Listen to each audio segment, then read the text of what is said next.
Backrooms is out in theaters, new horror film directed by Kane Parsons, known in the online community also as Kane Pixels. More on that in just a moment. Starring Chiwetel Ejiofor, Renate Reinsve, and Mark Duplass. The film has already been a runaway smash hit. It had the strongest opening weekend of all A24 films in history, beating out movies like Marty Supreme and Everything Everywhere All at Once. It had, as of now, made $170 million in the United States alone and $267 million worldwide. All on a reported budget of just $10 million from a first-time feature director. It is nuts. And it is going to make more because it opened in Poland just now, 3 weeks after the US release. And I saw it opening night in the largest room in the movie theater, which was completely filled to the brim with enthusiastic people clapping at the beginning and end of it, which doesn't really happen in Polish cinemas. Why exactly it went so viral, I'm not sure.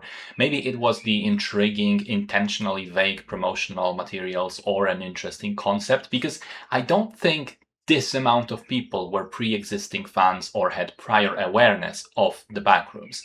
So now you might ask, what do you mean prior awareness? Well, Backrooms as a concept originated in 2019 with a random post on 4chan.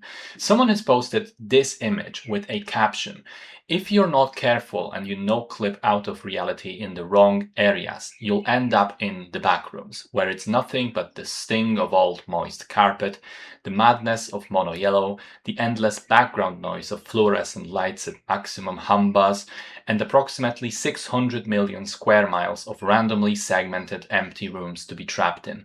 God save you if you hear something wandering around nearby, because it sure as hell has heard you." And this proved to be a very evocative and fertile ground for creative people, leading to the Backrooms as a concept becoming kind of an open source franchise. People would create images, short stories, videos playing around with the idea.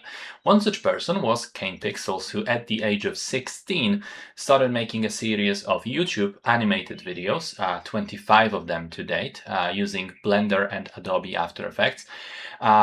He's put them all on his YouTube channel. I'll put the link in the description. I've seen all of them. They're really, really impressive and create a fascinating, continually expanding world.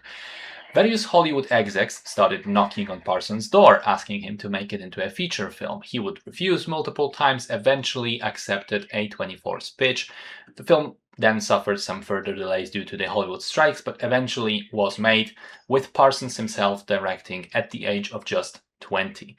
The story in the film, and I won't spoil too much, takes place in 1990, focuses on Clark, a middle-aged, unsuccessful furniture salesman with an alcohol problem and a disintegrated marriage. One night he accidentally discovers that he can walk through a wall in his store's department to get to the backrooms, an endless maze of yellow rooms filled with various creepy objects. He becomes obsessed with it. He's trying to explore and understand and map all of it out, eventually dragging his therapist Mary into the backrooms as well. So the big question for me was, would the film live up to the insane levels of hype? And for me, the answer is no. But it's not because it's a bad movie, quite the opposite. It's just that with the level of hype that it had, it would need to be totally flawless. Whereas for me, it's just solid. What I liked about it was maintaining the atmosphere and vibe of Backrooms that I knew from YouTube, making the film feel at the same time like an extension of the lore, but also a standalone thing where you definitely can go into it blind and understand perfectly what's going on. I liked how it doesn't explain everything and still leaves parts of the Backrooms as this unknowable eldritch concept. I liked all of the VHS camcorder segments. They were the most immersive and scary. I like the production design, clothes, furniture, sets. It all screams early 1990s, which is all the more amazing when you realize Kane Parsons was born in 2005. So he couldn't have been drawing on his own memories to bring that aesthetic to life. I liked Chiwetel Ejiofor, who gives a very strong performance. But then there were also flaws. The largest one being probably a lack of strong subtext or thematic through line between Clark and Maddie. With him, we at least get all the hints about him being a terrible husband, stuck in his own head. But with her, there are some flashbacks to her childhood. There's the sort of concrete hand imprint that she carries around as a keepsake from early childhood. But none of it ever came together to say something meaningful, and none of it really connected to Clark for me. Uh, Put it this way, to compare this film to Obsession, which I think is very apt because both films came within weeks of each other.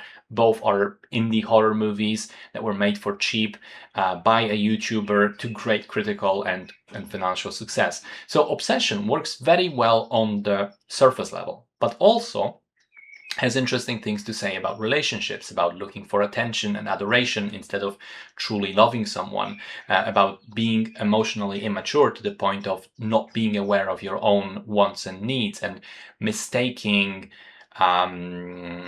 mistaking infatuation with genuine interest and feelings. Backrooms, on the other hand, is a competent horror film on the surface, but I felt it doesn't offer any additional social commentary underneath. And it's fine, it's okay for a film to just be what it is, a fun, creepy ride.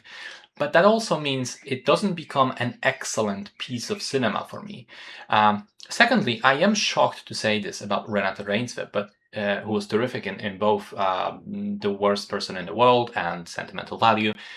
But in this film, she was rather unimpressive, especially in the final act when any person in her circumstances would be freaking out. And I think the role and the way it's written gives a lot of space for an actor to really go bold.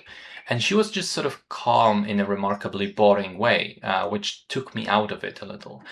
Overall, though, I liked it more than I didn't. I think it's a good, creepy mystery horror film with impeccable vibes and a fascinating concept that doesn't really exhaust itself by the end. But it's not quite a masterpiece one would hope for this level of public excitement.